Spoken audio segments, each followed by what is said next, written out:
నమస్తే, welcome to Leo. మనతో ఉన్నారు సీనియర్ జర్నలిస్ట్ హేమ్ సుందర్ గారు. సార్ నమస్తే. నమస్తే అండి. సార్, బాబీ డైరెక్షన్లో 158వ సినిమా కాకా లేదా కాకాజీ అనే టైటిల్ వేట్లో ఇప్పుడు బాబీ బృందం ఉంది. మొత్తానికి కథ ఫైనల్ అయిపోయిందని, మార్చి నుంచి షూట్ స్టార్ట్ అవుతుందని చెప్తున్నారు. సో ఈ సినిమాలో ఎవరు ఉండబోతున్నారు, ఏంటంటే ఏం చెప్తారు? ఇప్పటికే రకరకాల పేర్లు తెర మీదకి వచ్చినాయండి. ముఖ్యంగా ఐశ్వర్యరాయ్ అనుకున్నారు, కానీ ఇప్పుడు ఆ ప్లేస్లో ప్రియమణి పేరు వినిపిస్తుంది. అంటే మనం అంత పెద్ద సినిమా చేయడం కన్నా తగ్గించుకుందాం, ఐశ్వర్యరాయ్ అంటే మళ్ళీ ఫోకస్ అంతా అటువైపు వెళ్ళిపోద్ది. అది కూడా అయ్యుండొచ్చు. ప్రియమణి పేరు బయటకు వచ్చింది. ఇప్పుడు కృతి శెట్టి పేరు మొన్న వచ్చింది. మన రకరకాల పేర్లు వచ్చినాయి, కానీ సారా అర్జును లేకపోతే అనస్వరరాజను ఇట్లా రకరకాల పేర్లు వచ్చినాయి. మళ్ళీ ఇప్పుడు కృతి శెట్టి పేరే ఫైనలైజ్ అవుతుంది. అంటే కూతురు సెంటిమెంట్, గ్యాంగ్స్టర్ డ్రామా అంటున్నారు ఇది. కాబట్టి గ్యాంగ్స్టర్ డ్రామా కాబట్టి కాకా అనే పేరు అయితే బాగుంటుంది అనేది ఒక ఫీలర్ లాగా వదిలేరని తెలుస్తుంది. దీని ఫీడ్బ్యాక్ వస్తుంది కదా, కాకాజీ పెట్టాలా కాకా పెట్టాలంటే కాకానే బాగుందని అంటున్నారు. జనరల్గా మన తెలుగు సంప్రదాయంలో తెలుగు వాళ్ళకి కాకా అనే పేరు ఏపీలో మాత్రం పెద్దగా అలవాటు లేని పేరు ఇది. కాకా అనే పేరు హిందీ సినిమాల్లో ఎక్కువ వాడుతూ ఉంటారు. కాకా అనే టైటిల్ కూడా క్యాచీగా ఉంది. ఇంకోటి ఏంటంటే కా సెంటిమెంట్ కూడా ఉంది. సినిమా ఫీల్డ్ కాంతారా తర్వాత, కేజీఎఫ్ తర్వాత, కా సినిమా తర్వాత రెండు కాలు పెట్టారనుకోండి కాకా ఇంకా పెద్ద హిట్ అవుతుంది అనుకోవచ్చు. మొత్తానికి అయితే ఈ కాకా అనేది ఇప్పుడు వైరల్ అవుతున్న వార్త. వాస్తవానికి కాకా అనే పేరు పెడుతున్నారంటే మీరు ఇందాక అన్నట్టు అటు ఆంధ్రాలో అంత పెద్ద ఫోకస్ కాలేదేమో, కానీ తెలంగాణలో మాత్రం చాలామంది చిన్నాన్నే అండ్ బాబాయ్ కావచ్చు, చిన్నాన్ని కావచ్చు, కాకా అని పిలుస్తుంటారు. సో ఇది తెలంగాణ రిలేటెడ్ సబ్జెక్ట్ కింద మనం తీసుకోవాలంటారు. ఎందుకంటే గ్యాంగ్స్టర్ సినిమా అంటున్నారు. వాస్తవానికి దుబాయ్ కావచ్చు, లేదంటే మనకు ఇక్కడ ఇండియాలో ఉండే ముంబైలో కావచ్చు, ఎలాంటి ఉన్నాయో ఏదైతే మాఫియా కావచ్చు ఇవన్నీ, సో హైదరాబాద్లో కూడా దాదాపు అదే విధంగా చూసుకోవచ్చు. సో అలాంటి తెలంగాణ బ్యాక్డ్రాప్ కాన్సెప్ట్ అనుకోవచ్చు. అందుకే కాకా అని పెట్టారంటే ఏమంటారు? అయి ఉండొచ్చు. ఇంకోటి ఏంటంటే మన కూతురు సెంటిమెంట్ అనుకున్నాం కదా, గ్యాంగ్స్టర్ డ్రామానే కూతురు సెంటిమెంట్ పెట్టినప్పుడు కాకా అని టైటిల్ పెట్టారనుకోండి ఏమవుతుంది అంటే బాబాయ్ అవుతాడు. బాబాయ్ కూడా కూతురే కదా. ఒకవేళ డాడీ ఏమో మోహన్ లాల్ ఏమో అంటే మోహన్ లాల్ బ్రదర్ అవుతాడేమో. అది ఆ పాత్ర గెస్ట్ అపీరెన్స్లో ఉండే పాత్రలాగా ఉండొచ్చు.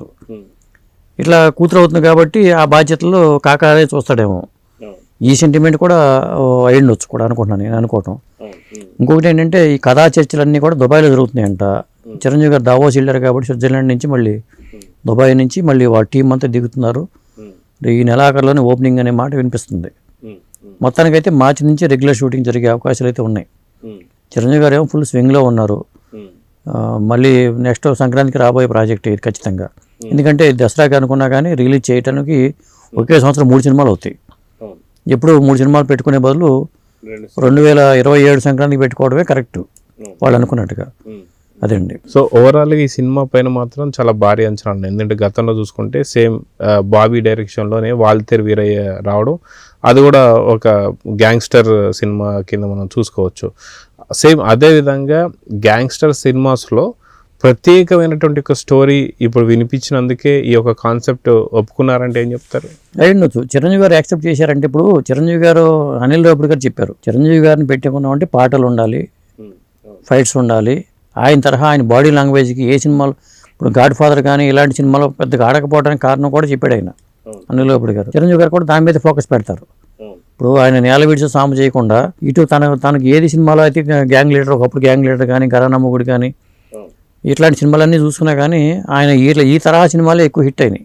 మరి కాకపోతే కాకా అనే పేరుతో పెట్టుకున్నారు కాబట్టి గ్యాంగ్స్టర్గా ఉన్నా కానీ ఆ గ్యాంగ్స్టర్ పాత్ర ఇప్పుడు మా భాషలో రజనీకాంత్ మాణిక్యంలాగా ఉంటాడు కదా, ఆ తరహాలో ఇటు పక్కన గ్యాంగ్స్టర్గా అయ్యిండి కూడా ఆ పాత్ర కూడా అయ్యుండొచ్చు, చెప్పలేము. మొత్తానికి విలన్గా అనురాగ్ కశ్యప్ పేరు వినిపిస్తుంది. ఇది ఒక కొత్త పేరు. అనురాగ్ కశ్యప్ బాలీవుడ్ మరి దర్శకుడు ప్లస్ యాక్టర్ కూడా. అతను విలన్ కాబట్టి వెరైటీగా బాగుండే అవకాశం కూడా ఉంది. ఇక మరి మ్యూజిక్ పరంగా చూసుకుంటే ఏఆర్ రెహమానా లేకపోతే భీమ్సా వివరాలు తెలియదు. మోహన్ లాల్ ఎట్లాగో ఆ పేరు బయటకు ఉంది. మొత్తానికైతే అనురాగ్ కశ్యప్, మోహన్ లాల్ పేర్లు చూస్తుంటే కొద్దిగా భారీ స్థాయిలోనే కొద్దిగా బడ్జెట్ పరంగా కూడా వాళ్ళు కాంప్రమైజ్ కాకుండా వెళ్ళే సూచనలు కనిపిస్తున్నాయి. అదండి. సో ఓవరాల్గా సినిమా పైన మాత్రం హైప్ పెరుగుతుంది. అదే కాక మొదటిసారి అనురాగ్ కశ్యప్ గారు తెలుగులో ఆయన నటించబోతున్నారు.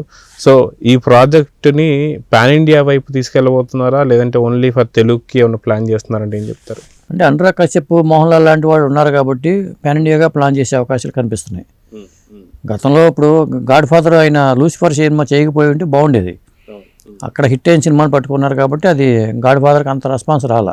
కంపారిజన్ పైగా అది తెలుగు కూడా అనువాదం అయింది లూసిఫర్ సినిమా. కాబట్టి ఇదే అయింది. లేకపోతే మామూలుగా గాడ్ ఫాదర్ కూడా బాగానే ఆడారు సినిమా, అది ప్రాబ్లం అయింది అప్పుడు. కాబట్టి ఒక పాన్ ఇండియా సినిమాగా చేసే అవకాశాలే ఉంటాయి. బాబీ ఎక్కువ టైం తీసుకోరు కాబట్టి చిరంజీవి గారు ఇప్పుడు కూడా 3 నెలల్లో సినిమా షూటింగ్ పూర్తి చేయాలంటారు. 90 రోజుల్లో 90 రోజులు షూటింగ్ పార్ట్ కంప్లీట్ చేసుకుని మార్చి ఏప్రిల్ మే, మార్చిలో స్టార్ట్ అయినా ఏప్రిల్ మే జూన్ కల్లా షూటింగ్ పార్ట్ కంప్లీట్ చేస్తారు.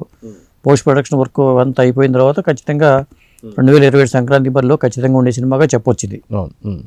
సో చూద్దాం సార్, మొత్తానికి మనశంకర్ వరప్రసాద్తో భారీ హిట్ కొట్టేటువంటి ఒక చిరంజీవి గారు నెక్స్ట్ ఇప్పుడు ఇదే స్వింగ్లో ఉన్నారు కాబట్టి 100% నెక్స్ట్ సంక్రాంతి కూడా విన్నర్ కావాలని చూస్తుంటారు కాబట్టి భారీ అంచనాలతో అయితే రాబోతుంది. సో చూద్దాం జరగబోతుంది. నమస్తే సార్. నమస్తే అండి.